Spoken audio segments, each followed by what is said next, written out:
welcome to Trendlines, a podcast on global affairs brought to you by World Politics Review. I'm Elliot Waldman. Before we get started, a quick note to our listeners that if you like what you hear on Trendlines, I hope you'll consider subscribing to the show or even leaving a positive review. It really does help sustain our work. And if you'd like to explore all the other topics we've covered in the past, you can find a full archive of the show at worldpoliticsreview.com/podcast. Since last year, authorities in China have been conducting pilots for the country's new digital currency. The project, which Beijing has been researching since 2014, is an example of what's known as a central bank digital currency, which a number of other countries are experimenting with, but few of them are in advanced stage as China's. A top official at China's central bank, the People's Bank of China, recently expressed hope that the digital yuan would be ready for testing with foreign visitors and athletes during the 2022 Winter Olympics in Beijing. Today on Trendlines, we'll be talking about what exactly China's digital currency could mean for its domestic economy, surveillance and privacy rights, as well as the global financial system. My guest is Yaya Fanusie, an adjunct senior fellow in the Energy, Economics, and Security program at the Center for a New American Security, and the co-author of a recent report on China's digital currency. Yaya, welcome to Trendlines. It's great to have you here. Hi, Elliot. Great to be here. Thanks. By now, most everyone is familiar with cryptocurrencies like Bitcoin, which are decentralized. And of course, digital payments have become pretty much ubiquitous. But I think it's fair to say that the concept of a central bank digital currency has yet to seep into the mainstream. So could you first enlighten us about how China's new digital currency works, what it is, and what it's not? Well, Elliot, you actually set a really good stage for what it is and what it isn't, because you mentioned two different things. People are used to Bitcoin, and people know a lot about digital payments because we all, pay for things digitally. But a central bank digital currency is something not even in between, but something a little bit different. So Bitcoin is a decentralized digital currency that no one controls. It's independent of any government, and anyone can just participate and get in the system and contribute to it. And digital payments, as we know them, basically involve private banking infrastructure where private banks have central bank money, and then they allow you to transact, but it's really their infrastructure that you're participating with, right? You have a liability with the bank when you tell the bank to send money somewhere. That bank owes money to you. So you have a relationship with that private bank. You don't really have a relationship with the central bank, right? But now, with the advancement of technology, with the fact that governments see Bitcoin, they see an interest in it, and Bitcoin solves some interesting problems around how to move value digitally, and then also you see central bankers see that private companies are really involved in people's commerce and people's transactions. And when we talk about China, this has been the case. China wanted to figure out a way to have a digital currency that was run by the central bank. So not like Bitcoin, something independent and decentralized. And they were concerned that the digital payment space, which you may know is very big in China, right? Most people use mobile payments. They take their phone and they pay for almost everything, even in person. But in China, that's been a big risk. The central bank has felt that, these private companies have way too much strength, have way too much power. So years ago, as you said, they started to think about how could we create infrastructure where the payments, where the money is actually digital, but it is run by the central bank. So this reflects something that is happening broadly. Other governments, again, looking at changes in technology, they're all thinking, how can we create basically like a digital version of our currency? So the yuan, China's currency, how can they create a digital version, something where the central bank infrastructure is actually digital and that people transact with it. Now, to try to make this a little bit more practical, I have to say, what does it look like? What does China's digital currency exactly look like? We don't know the details. In fact, the central bank has been pretty clear that a lot of this is still being worked out. But what we do know is sort of like the general framework that the People's Bank of China is going to create these digital banknotes, right? Create the digital currency. And then it's going to distribute it to banks and to private companies. And that those banks and companies will then have basically wallets. They'll have software, and that people will transact with the digital currency through those wallets. But the big difference is, unlike with regular digital payments, the thing that they're transacting with is going to be the central bank money itself digitally, not just the applications that they were transacting with through the private companies. I know that might sound a little confusing, but if we need to unpack it, we can. No, that makes a lot of sense. I'm also curious, though, how far along is China's digital yuan relative to similar initiatives in other countries? Because this isn't something that China is alone in working on. Right. Lots of governments are actually looking at or exploring, researching, setting the idea of a central bank digital currency. They're looking at the pros and the cons. But China is probably the foremost of big economies in terms of actually developing something. And so, like you said, they started researching back in 2014. And then, roughly a year or so ago, they actually got to the point of doing trials.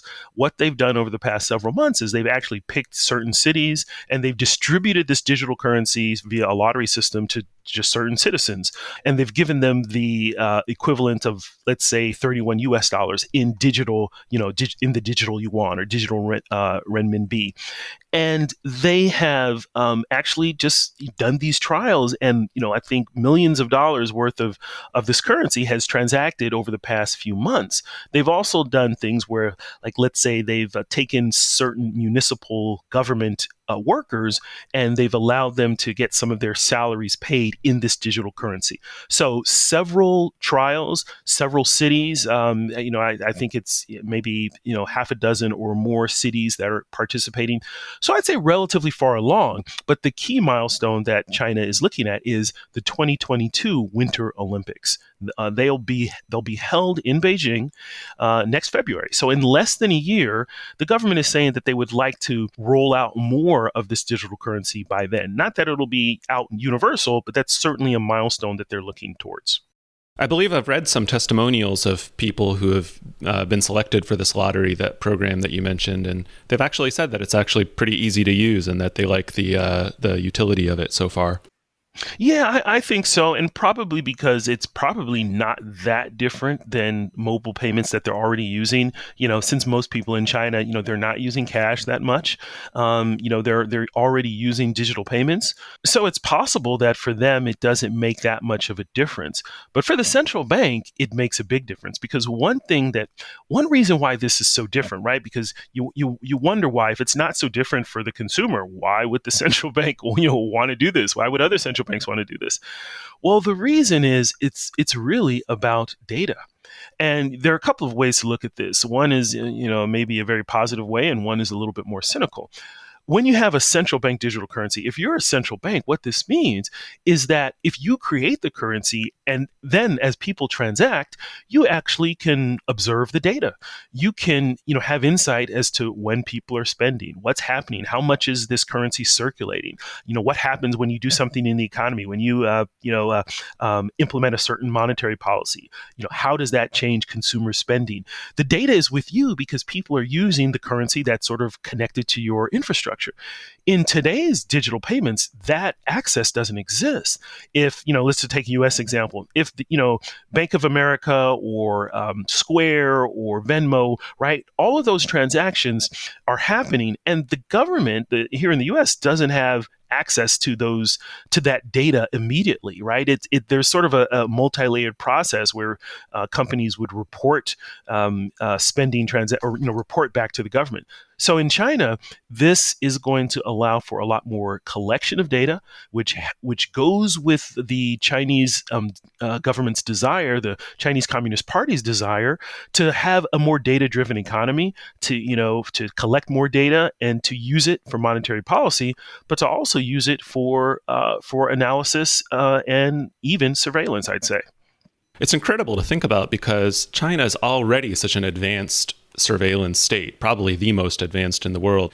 And like you mentioned, the Chinese Communist Party has devoted such a wealth of resources into devising new ways to track people's movements and learn more about Chinese citizens and what they're doing. What kind of new data do you think would Beijing be able to collect with this digital currency? Well, It's, it's some of it is new data, but probably most of it is not necessarily new data, but it is the efficiency of collecting the data. So I would say what is different is that we're talking, either real time or near real time observance of people's spending. So what happens today, right, in the sort of current system? In the current system, obviously the Chinese government is strong, and it can go to companies, and it does, and it could say, hey, show us the transactions of person X or company X, and and hand over this information to us. That's how the government gets its access to financial data now. But what would be different is that the government wouldn't necessarily have to go to all these different banks and all these different companies to compel them to hand over the information. The digital instrument, the instrument that people would be using, or the payment instrument, would be within their data house in a sense. Now, the Chinese government is now saying that it's going to anonymize this data, which, I mean, I wouldn't take that at face value, but that's what they're saying. But even so, the big plus for them is going to be that they'll be able to see all of these transactions happening. They'll be able to even individual wallets, right? The movement, whoever's using this, right, their movement, their activity will be seen in at least real time, we think, or maybe relative real time. And this is access that doesn't exist anywhere.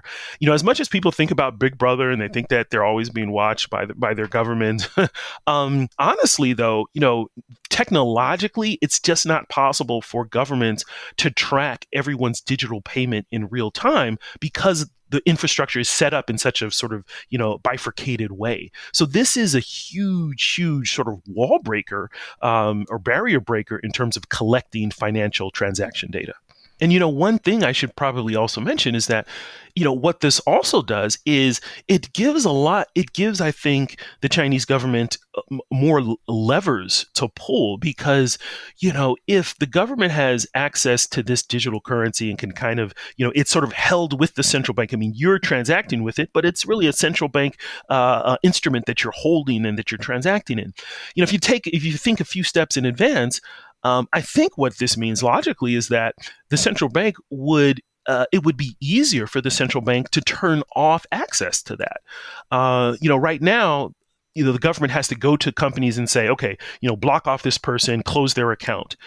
But I think the way this is going to work is that they'll have centralized access. They'll be able to say, all these central, all of these digital yuan wallets, let's make them inactive, or let's stop transactions from being able to go to being able to go into these particular wallets, or these particular, digital banknotes are going to be null and void. I mean, logically, I think that's what this infrastructure is going to lend itself to. So it then gives the government maybe more power to influence citizens, to do sort of punitive measures, to even look at party members and exactly how they're spending. I mean, there are lots of implications for domestic control that this currency, this technology lends itself to.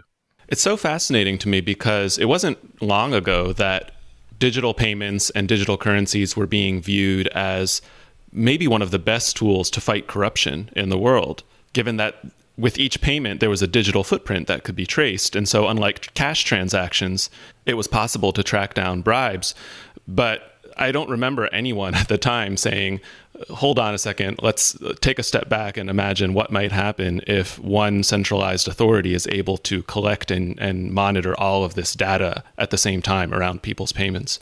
Well, what's funny is that sentiment and that concern has actually been growing in private circles, especially in the tech community, because of really Bitcoin and cryptocurrencies, because the way those work, and this maybe goes off somewhat on a tangential topic, but it relates to central bank digital currencies too, because these decentralized cryptocurrencies are usually public, where all of the transactions can be read and accessed on a public online ledger. So even though though it's pseudonymous. People can, look at a Bitcoin wallet or Bitcoin address and they can see all the transactions. There's really no barrier. They just don't necessarily know who. And for a while, a lot of people have been concerned that if you attach identities to let's say the Bitcoin, record ledger, the Bitcoin blockchain, that could really ruin privacy, because now if you know my address, now you can look and you can see how much I'm spending. You can see how much is in my account. So there's actually been a push for privacy within the cryptocurrency community. And so what's interesting is that now that central banks are thinking of a digital currency, even though it's not going to be public, now the concern about privacy is maybe even more of a concern, because if a central bank has a digital currency and all these transactions are on a record, then now that central bank could track and maybe see your transactions forever, depending on how you're going to design this and what things you put in place to protect privacy. So this issue is going to probably become more of a mainstream issue, right? I mean, because now we're actually going to be concerned that the government could have access to all of my past, present, and future transactions, depending on how you design privacy in a central bank digital currency. So this issue is not going away. I want to move on in a moment to the international implications of this, but before we do that, could you talk a little bit about how this ties into the atmosphere of intensifying regulatory scrutiny in China on financial technology companies like Jack Ma's Ant Group, for instance? To what extent should we understand the digital yuan as an effort by state authorities in Beijing to take back some control from the private sector in this very important sector of the economy? I think precisely a lot of this is about taking back control. And in fact, even if you look at some of the documents that the Chinese Communist Party put out within the past couple of years, they've actually said that. There was a fintech or financial technology development plan that came out in 2019. And the wording actually says something to the effect of, if I can paraphrase, wresting control or to wrest control of payment infrastructure from the private sector or from other institutions, I think might be the terminology. And that's basically talking about, yes, that these private companies have so much influence and even the central bank researchers in their early writings about a digital currency in China, a lot of the leading central bankers said, this is a problem of these companies being too big to fail. What happens if one of them goes down, and that what impact would that have on the whole economy if one of these private companies went down? And so I think you have to see a lot of the crackdown that's happening on these companies like Tencent and Ant Financial. The crackdown that the government is placing on them is really relates to this idea of the government needs to have more control over the payment infrastructure. These companies are getting too big. And so it's sort of the digital currency side of it is less immediate, because all these other crackdowns, like making them make holding companies and all these other things, are very immediate. But in the long term, what the government is doing, it's really interesting. It's saying, okay, we're going to develop this system. And, some of the officials have said this is going to be a backup system, which I think is, this is more than just a backup system.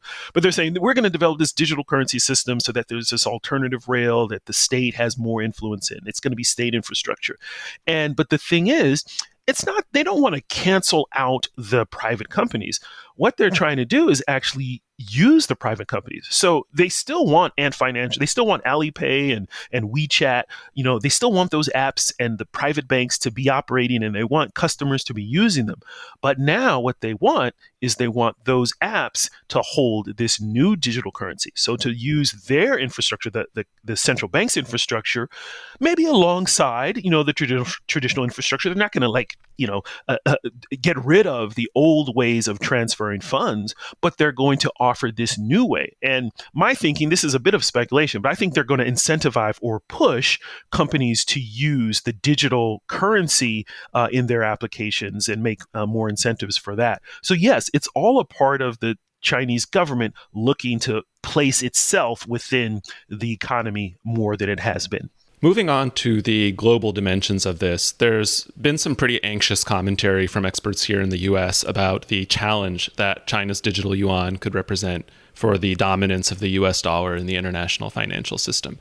How justified would you say those concerns are?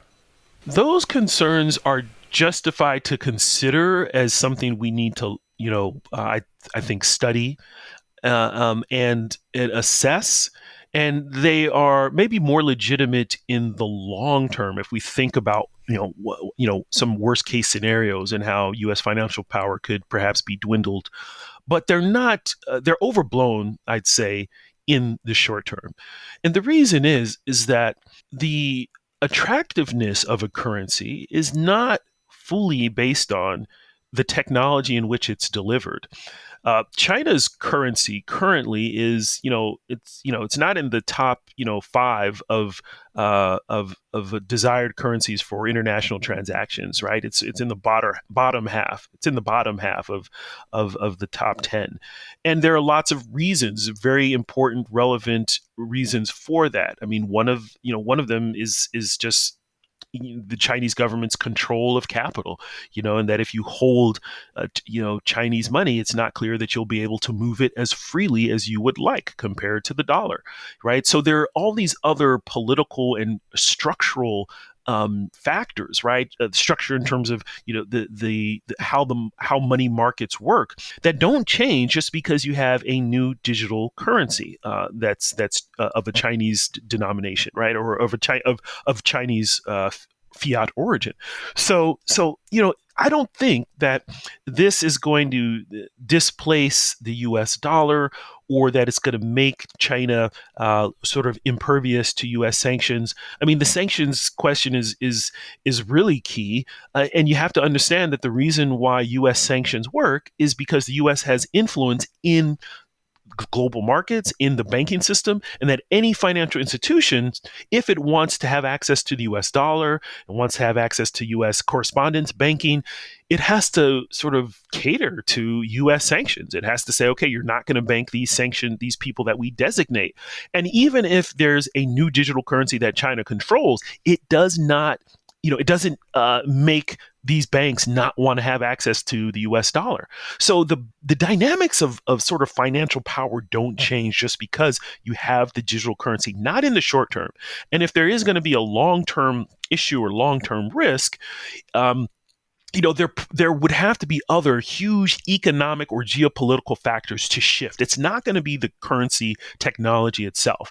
Now, there might be some cross-border, depending on how this is implemented, it might be possible that maybe this digital currency is used by traders for import and export. It might help with some trading partners, but I don't think that's enough to shift the power dynamics with the U.S. dollar and the dollar's role in global markets.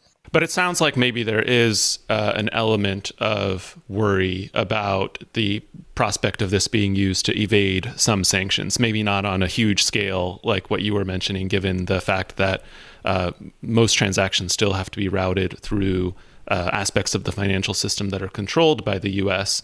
But for things like, let's say, for example, North Korea wanting to procure certain materials that are prohibited by international sanctions. Would this make that easier?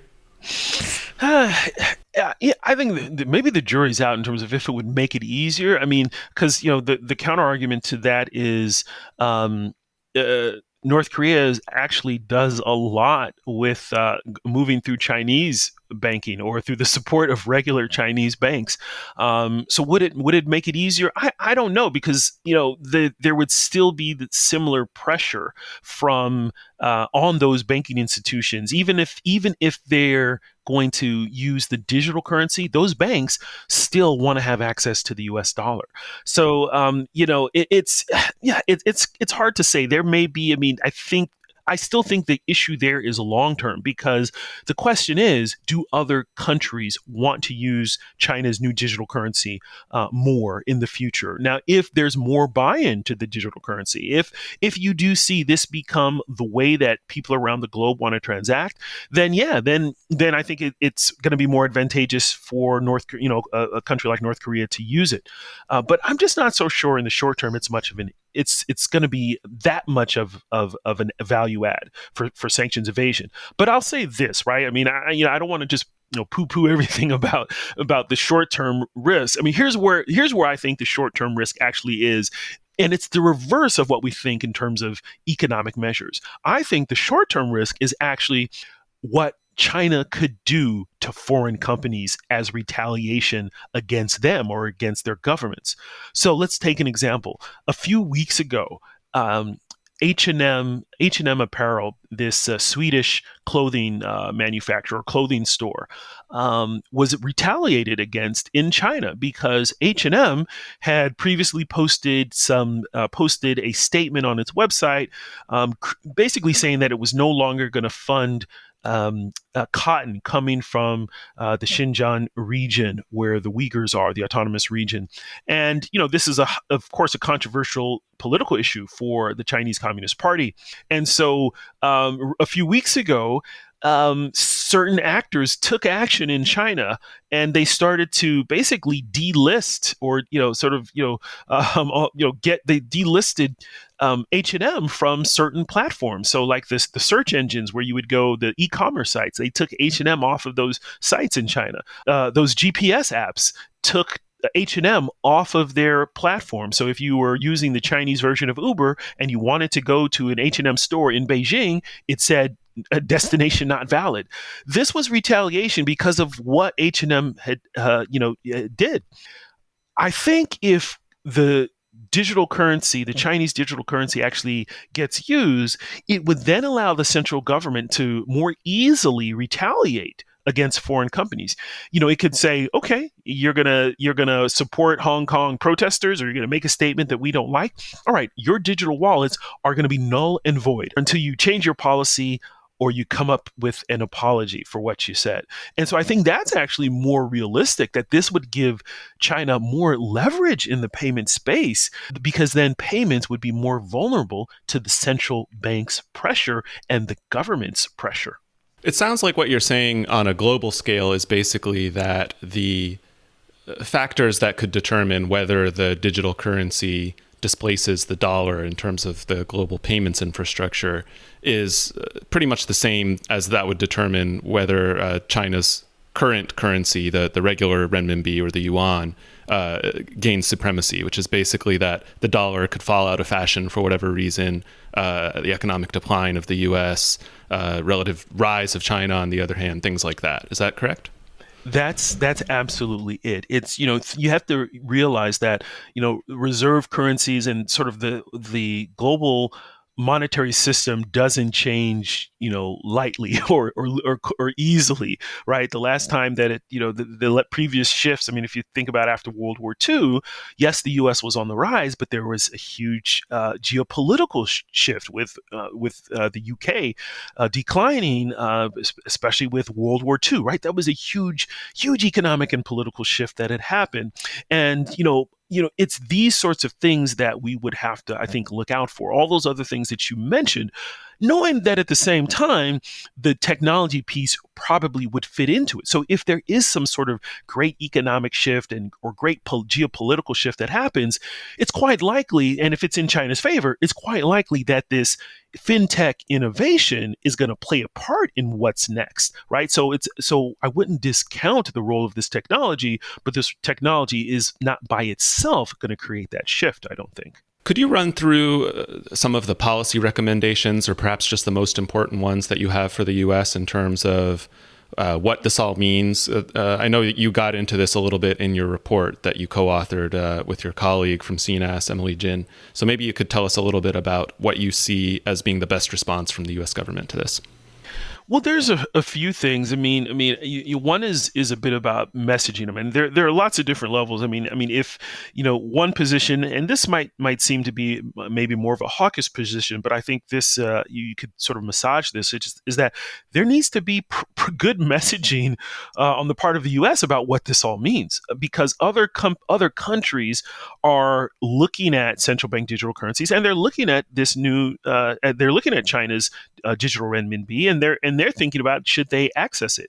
I think it should be clear that there's a huge data play here, and that not only countries but foreign companies need to consider the risk. So that messaging, I think, kind of needs to be out there in diplomatic circles. This is not something to take lightly, and the Chinese government is playing down the data collection idea. They're responding. I think only now they're responding to some scrutiny about, well, who's going to collect this data and how it will be held. And so I think that messaging needs to be sort of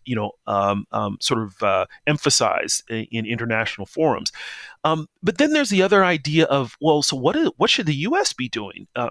And I'm not one who advocates that the U.S. should just go out and create a digital dollar. I think that there are a lot of risks and factors to consider. There's the privacy issue. There are other policy issues to consider before just launching a digital currency as China is doing. But I do think that the United States has to be involved in fintech, financial technology research to not be left at the side, and to be able to actually have some say and some sway in international discussions where standards are being set about central bank digital currencies. These conversations are happening now. Most countries are actually looking for models to follow and for lessons learned. And China is actually offering these pilots. So the U.S. needs to, I think, be a little bit more forward-leaning in research. I think the Federal Reserve is actually doing some of this, and there is the Fed is doing some research on digital currency. And I think in the coming months there's going to be more coming out about that. But I think there actually needs to be more. I think fintech needs to be seen as another layer or another level of technology competition and power competition, similar to whether it's AI or robotics and other 5G technology. Financial technology is probably it's a bit of a sleeper, because for the U.S. doesn't need to innovate so much in its banking system, even though it's old and the technology is not very innovative. Because the U.S. already has so much influence. It's really these other countries that are thinking of ways to innovate. So the U.S. needs to, I think, support more fintech innovation so that it's not left sitting on its laurels as the global economy gets a little bit more sophisticated. Yaya, thank you so much. This was a great conversation. Elliot, thank you for having this conversation. I really enjoyed it. Yaya Fanusie is an adjunct senior fellow in the Energy, Economics, and Security program at the Center for a New American Security. If you'd like to comment on the discussion, ask a question, or even suggest a topic for a future episode, drop us a line at podcast@worldpoliticsreview.com. This episode of Trendlines was produced by me, Elliot Waldman, and edited by Peter Dury. You can follow the team on Twitter if you'd like. WPR's handle is @WPReview. I'm at Elliot Waldman with 2 L's and 1 T. And Peter is at PETERDOERRIE. Thanks for listening, and tune in again next week.